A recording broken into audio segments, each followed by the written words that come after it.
আসসালামু আলাইকুম এভরিওয়ান, কেমন আছেন আপনারা সবাই? আল্লাহর অশেষ রহমতে আমি ভালো আছি।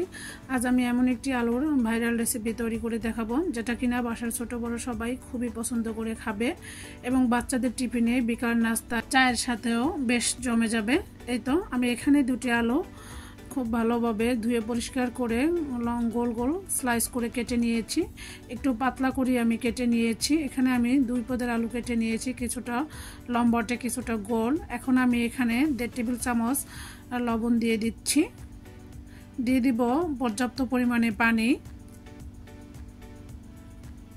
পর্যাপ্ত পরিমাণে পানি দিয়ে নেড়েচেড়ে ভালোভাবে মিশিয়ে আমি 30 মিনিটের জন্য রেখে দিব। এখন আমি একটি ময়দার মিশ্রণ তৈরি করে নিচ্ছি।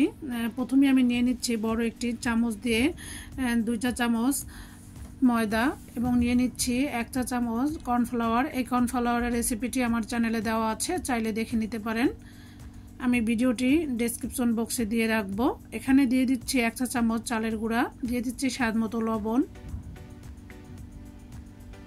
এখন আমি দিয়ে দিচ্ছি সুন্দর একটি কালারের জন্য 1 চা চামচ লাল মরিচের গুঁড়া। একটি চামচের সাহায্যে মিশ্রণটাকে খুব ভালোভাবে মিক্স করে নিচ্ছি, দেখতে পাচ্ছেন। এখন আমি ওই একই চামচ মেপে এখানে 3 চা চামচ পানি দিয়ে দিব, নর্মাল টেম্পারেচারে থাকা। এখানে কোনো গরম পানি অ্যাড করতে হবে না। প্রথমে আমি 2 চা চামচ দিয়ে একটু মিক্স করে নিচ্ছি, এরপর আমি আরও 1 চা চামচ দিয়ে দিচ্ছি। এখানে 3 চা চামচ পানি নিলেই পারফেক্ট ব্যাটার তৈরি হবে। এখন আমি দিয়ে দিচ্ছি কিছু ধনিয়া পাতা কুচি, আবার একটু ভালোভাবে মিক্স করে নিচ্ছি, দেখতে পাচ্ছেন। ফিরে আসছি 30 মিনিট পর। দেখতে পাচ্ছেন আমার আলুগুলো কতটা সফট এবং নরম হয়ে গিয়েছে। এখন আলুগুলো আমি গেঁথে নিব কাঠির সাহায্যে। এখানে আমি 2 রকমের আলু কেটে নিয়েছি, গোলাকার এবং কিছুটা একটু লম্বাটে করে। আমার কাছে ছোট আলু নেই, তাই আমি বড় আলুকে স্লাইস করে কেটে মাঝখান দিয়ে কেটে লম্বাটে করে নিয়েছি। এখন আমি একটি কাঠিতে আলুর স্লাইসগুলো আমার পছন্দ মতো ফুল করে কেটে নিচ্ছি, দেখতে পাচ্ছেন। প্রথমটা আমি একদিকে, এর পরের ফুলটা আবার অন্যদিকে ঘুরিয়ে আমার পছন্দ মতো ফুল করে নিচ্ছি। আপনারা চাইলে আপনাদের পছন্দ ফুল করে নিতে পারেন এবং চাইলে আমার মতো এইভাবেও করে নিতে পারেন।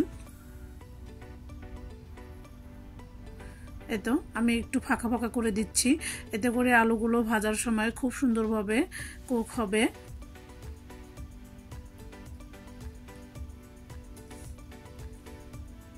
এই তো দেখতে পাচ্ছেন আমি আলুগুলো সুন্দরভাবে গেঁথে নিচ্ছি। আপনারা দেখে বুঝে নেবেন কিভাবে গেঁথে নিচ্ছে। এবং আলুগুলো প্রথম থেকে আমি বড় স্লাইসগুলো দিয়ে দিচ্ছি, এরপর ধীরে ধীরে বড় থেকে ছোট সাজিয়ে নিচ্ছে, এতে করে দেখতে অনেক বেশি সুন্দর লাগবে। এই তো আমার একটি গাঁথা হয়ে গিয়েছে, আমি এইভাবে একটি গেঁথে নিয়েছি। এবং আমি লম্বাটে করে যে আলুটা কেটে রেখেছি সেটা দিয়ে আমি আরেকটি পদ্ধতিতে ফোল্ড করে একটি ফুল তৈরি করে নিব। দেখতে পাচ্ছেন আমি কিভাবে ফোল্ড করে নিয়েছি। আলুগুলো লবণ পানিতে 30 মিনিট ভিজিয়ে রাখার কারণে আলুগুলো সফট হয়েছে এবং ফোল্ড করতে কোনো রকমের সমস্যা হচ্ছে না। দেখতে পাচ্ছেন আমি কিভাবে ভাঁজ দিয়ে ফোল্ড করে নিচ্ছি।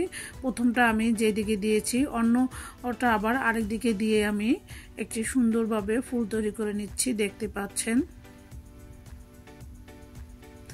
এই আলুর রেসিপিটি বাসার ছোট বড় সবাই খুবই পছন্দ করে খাবে। ছোটরা তো একবার খেলে এটা বারবার খেতে চায়। আমার বাসায় এই আলুর ভাইরাল রেসিপিটি দেখার পর থেকে অনেকবার খাওয়া হয়ে গিয়েছে আমার বাচ্চাদের, ওদের এতটাই পছন্দ।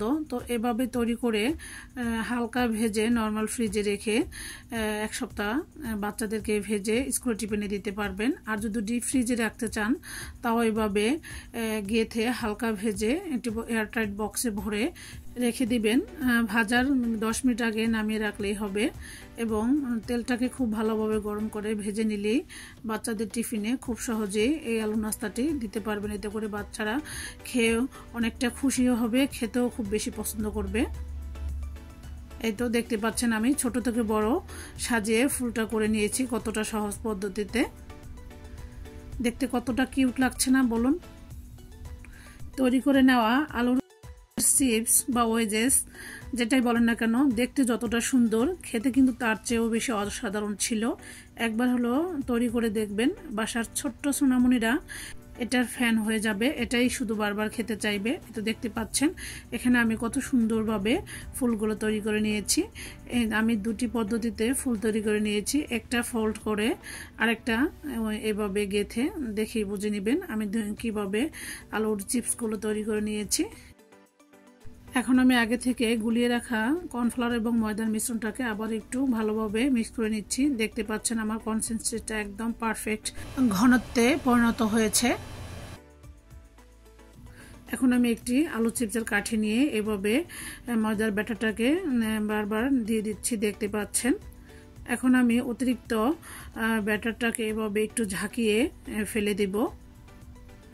সেমভাবে আমি সবগুলো আলুর চিপসের কাঠিতে এইভাবে ব্যাটারটা লাগিয়ে নিচ্ছি।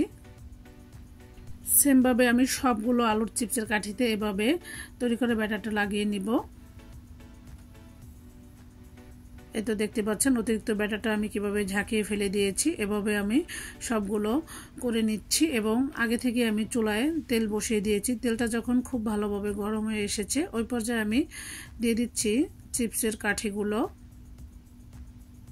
এখানে অবশ্যই তেলটা খুব ভালোভাবে গরম করে নিতে হবে এবং প্রথমে আমি চুলার আঁচ বাড়িয়ে এই চিপসগুলো 1 মিনিট ভেজে নিব এবং এগুলো তেলের মধ্যে দেওয়ার সাথে সাথে উল্টাতে যাবেন না, তাহলে উপরের কোটিংটা খুব সহজেই খুলে যাবে। এই তো আমি 1 মিনিট পর পটেটো চিপসগুলো উল্টে দিচ্ছি। এভাবে আমি সবগুলো চিপস উল্টে দিব এবং প্রথমে চুলার আঁচ বাড়িয়ে ভাজতে হবে। এরপরে চুলার আঁচটা একদম মিডিয়ামে রেখে উল্টে পাল্টে 5 থেকে 6 মিনিট ভেজে নিলেই একদম পারফেক্টলি কুক হয়ে যাবে। এই তো দেখতে পাচ্ছেন আমি উল্টে পাল্টে চিপসগুলো কিভাবে ভেজে নিচ্ছি। আমার চুলার আঁচ কিন্তু একদমই মিডিয়ামে আছে এবং এগুলো আপনারা খেতে চান তাহলে এই পর্যায়ে তুলে নেবেন। আর যদি একটু মচমচে খেতে পছন্দ করেন তাহলে আরও 2 মিনিট ভেজে উল্টে পাল্টে তুলে নেবেন। এই তো দেখতে পাচ্ছেন আমি আরও খুব ভালোভাবে ভেজে মুচমুচে করে নিয়েছি। আমার বাচ্চারা এটা মুচমুচে খেতেই পছন্দ করে। এই তো আমার আলু চিপসগুলো ভাজা হয়ে গিয়েছে। আমি অতিরিক্ত তেলটা ঝরার জন্য এরকম একটি ঝাঁঝরিতে তুলে 1 মিনিটের মতো রেখে দিব এবং আমি পরবর্তী ব্যাচও ভেজে নিচ্ছি। দেখতে পাচ্ছেন আমি সবগুলো আলুর চিপস দিয়ে দিচ্ছি। এই তো আমি এখন ভেজে রাখা আলু চিপসটা একটি প্লেটে ঢেলে নিচ্ছি। মাশাআল্লাহ কতটা সুন্দর হয়েছে দেখতে পাচ্ছেন।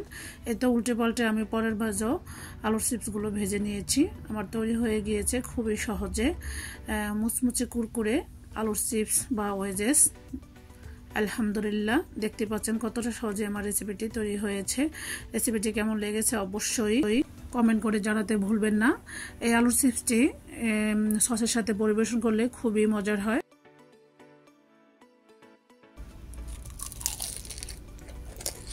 তো পরবর্তী ভিডিও দেখার আমন্ত্রণ জানিয়ে আজকের মতো এখানেই বিদায় নিচ্ছি। আল্লাহ হাফেজ।